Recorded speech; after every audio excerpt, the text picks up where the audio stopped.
Canada ভারতের বিরুদ্ধে সন্ত্রাসে মদদ দেওয়ার অভিযোগ তুলল।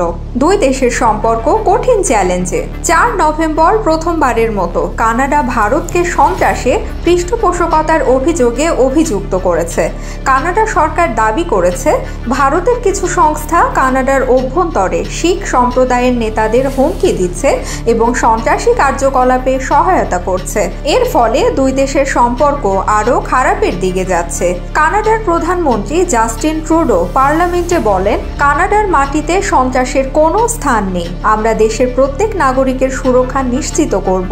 তিনি অভিযোগ করেন, কানাডার নিরাপত্তাকে ভারতীয় সংস্থাগুলি হুমকির মুখে ফেলছে, যা অগ্রহণযোগ্য।